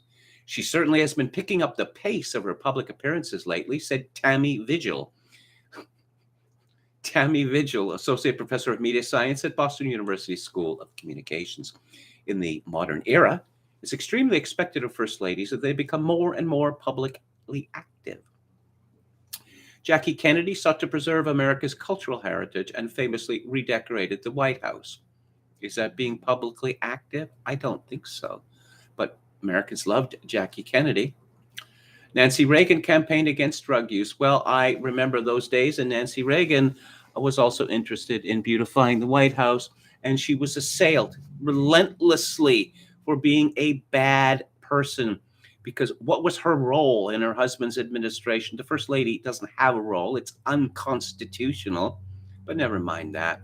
So she got bullied into just say no and became a laughingstock as a result. And Michelle Obama launched a major movement promoting healthy eating and exercise among American children. How successful that was. Also, I don't see it in America's Constitution where the wife of the President of the United States becomes dictator of children's school lunches. That's what she became. And the media tried to downplay this scandal that the lunches that she prescribed were so terrible, just goop. And what is this thing here? That they were millions, tens of millions, maybe hundreds of millions that were simply thrown away because I don't know. She chose food that she thought was healthy, but the children didn't want to eat, which tells me her program was a failure. Oh, by contrast, Michelle Obama's successor, Melania Trump, got into a lot of trouble because she wasn't as active as she should be in terms of public service, Vigil said. No. Melania Trump was the perfect first lady. She was pretty and decorous and deferential, and she wasn't throwing her weight around, lecturing people about how Americans should be killing foreigners for feminism, to give one example. Oh, she got into a lot of trouble. Did she? No, I don't think she got into a lot of trouble. Unlike Michelle Obama, who openly faced racist and sexist attacks, Jill Biden has so far been largely spared aggression, even in today's tense political climate, as opposed to all those other days without a tense political climate. Yes, if you are a woman and you are criticized, that's sexism. If you are a woman and not white and you are criticized, that is both racism and sexism. That said, she still came under considerable scrutiny. Earlier this year, CNN published a column on its website urging her to exhibit more restraint in her fashion choices as she was seen wearing a black leathered skirt and patterned black tights. You don't have to be the first lady of the United States to be urged to exercise restraint when you're wearing a black leather skirt and patterned black tights. How about just being 70 years old? That should be sufficient. It's part of our high-profile First Lady job to look dignified and gracious, psychologist Peggy Drexler opined in the piece. And in late 2020, the conservative-leaning Wall Street Journal, is it now, published an opinion piece calling into question Biden's academic credentials. Any chance you might drop the doctor before your name, the columnist asked. Dr. Jill Biden sounds and feels fraudulent, not to say a touch comic. The piece caused a public uproar for its message and condescending tone. The first ladyship has been behind the times as far as representing what American women do and how they really live, said Tammy Vigil, the Boston University professor. Well, is she from America? Because, in America, unless one is, a doctor of medicine or dentistry, or perhaps a veterinarian or a doctor of divinity, that term, that honorific, is not used by people, even with PhDs, say, especially, or JDs, let alone someone with an ED. But poor Jill Biden, sorry, Dr. Jill Biden. I spend a lot of time on Twitter. Two reasons: for amusement, but also look for things that I can talk about on this live stream. And when I see some person who is not, say, a physician, that has doctor in front of their names, it's almost always a woman. And I think, okay, I think I know as much about you as I need to know. And let's go back to the chat here. Michelle's husband went on trips to Marlon Brando's Polynesian island resort, says Media Hits. Yeah. Gamian says, can we say Dr. Jill or Doc? Says, Melania reminds me of my taco girl class, quiet and dignified as her man puts people in place, sometimes being a jerk the way women used to be.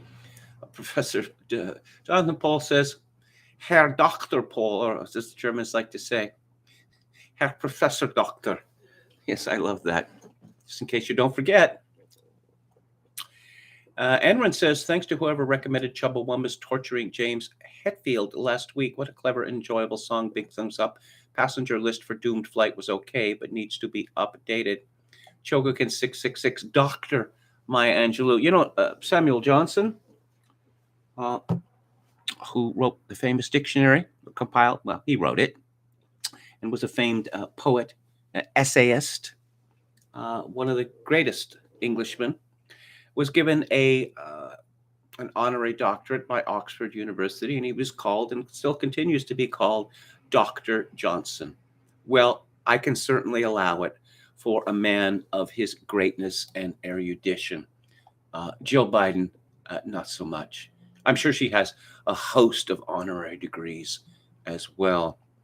Tim Humphrey says, hello, Tim. Bill Burr has a great bit about presidential wives. When did this started? Well, Eleanor Roosevelt, but mostly after FDR had died.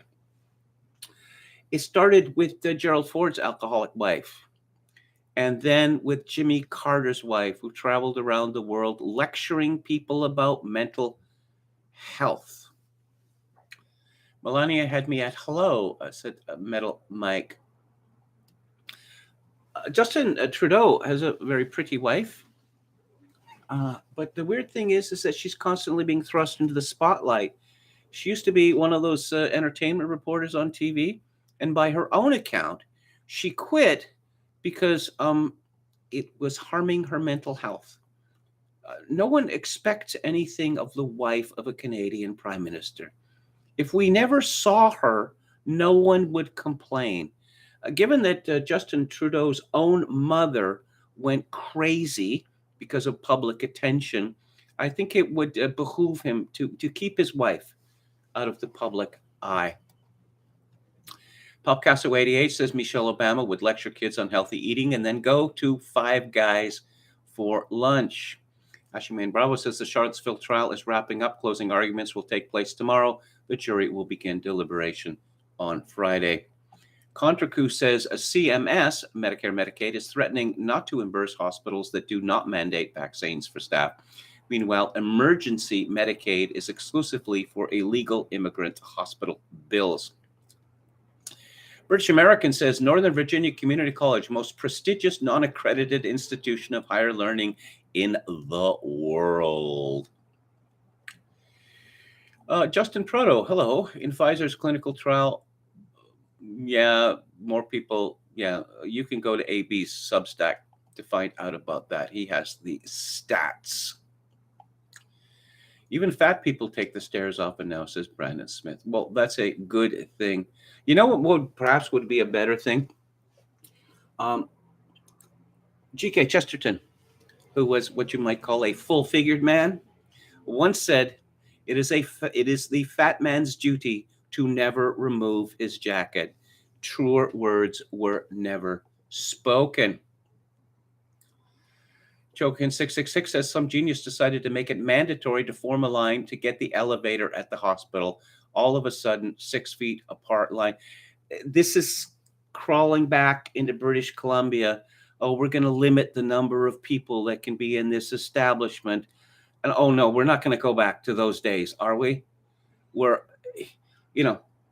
It's cold and raining, and there I am standing outside of London Drugs, and how long am I going to be here for? 35, 45 minutes? 60 minutes? Absolutely ridiculous. And those little stickers that they put on the floor at Tim Hortons, I'm not making this up, they have the limit 2 meters measured in Timbits. I forget how many Timbits that is, but of course it's completely useless because no one is capable of extrapolating the number of Timbits lined up in a row to how far one should stay apart from another person. But you see, this is just so infuriatingly kitsch. This is what we're going to turn our stores, restaurants, fast food outlets, whatever, to the equivalent of like prisons. But we're going to make it cute by measuring things in Timbits. Don't you feel better now? Didn't we wipe that frown off your face? I want you guys to stay focused, stay on message. Remember, signal, not noise. This is all noise, says Ashiman Bramo. That was Steve Bannon, the fellow who didn't he wear 3 jackets at the same time. I only watch The View when Dame Edna's on. She often mocks him, says Tim Humphreys. Yes. A very, very funny man indeed. I like, he made 2 films, He made 2 films, Barry Humphreys, of an Australian newly in Britain, in England. They're really coarse, but they are really very funny indeed. He was associated with the Private Eye magazine for many years, and I wish I still had the Private Eye flexi disc of a recording that he made in the 1960s of an old-fashioned Australian Christmas, where he's talking about how the temperature keeps rising, and I think it rises to about 130 degrees, and everyone is, he's visibly dying on the recording, but they're sitting around the fire drinking hot punch and telling spine-chilling ghost stories. It's one of the funniest things I have ever heard. And isn't Justin Mother doing the lecture circuit? She keeps getting in trouble for that, because she keeps getting government money for it. I mean, hey, people, do you know that I'm crazy? How is that useful? Seriously, how is that useful? Yeah, I sat down on the floor and opened my skirt, and I wasn't wearing any underwear, and pictures were taken. That is the basis of her success. Oh, I had sex with at least one of the Rolling Stones. Keith Richards was asked about that, and he insisted it was not him. He said, quote, "I wouldn't touch her with a barge pole," unquote. Jonathan Paul says, "I had a Christmas like that in Ghana." Hey, I'm going to wrap it up here. Thank you all for tuning in. Tomorrow is a Theater Thursday, and I am going to be discussing Peter Brook's film version of William Golding's Lord of the Flies. And on the book club on Friday, I'm going to be discussing Graham Thompson's I Shot a Man in Reno, which is about murder, death, and disaster, popular songs. And on Music Monday, I'm going to be discussing the disco demolition riot in Chicago in 1979. I will be back on the air tomorrow at 4 p.m. Pacific, 7 p.m. Eastern. Oh, just an update. I'm going to meet the state lawyer tomorrow morning. Wish me good things. My brother, who is the executor, has told me that I have his full authority in this. I don't know whether to be optimistic or not, given what's happened. I don't know, and we'll see how persuasive I can be. I'll let you know what happens. If in the meantime, if you would like to make a donation to this live stream, which I really could really use right now, because I've got 1 week until my next month's rent is due, and I'm really nowhere close to making that. My PayPal account is linked to Kevin_Grace@hotmail.com. Once again, Kevin_Grace@hotmail.com. If you're in Canada, donations may be made directly to the live stream via Interact at kevingrace@shaw.ca. And as always, I leave you with this: in these days of social atomization and civilizational collapse, I do dearly wish that you, my dear viewers and listeners, manage to forge a genuine human connection in order to ease the burden. Good night.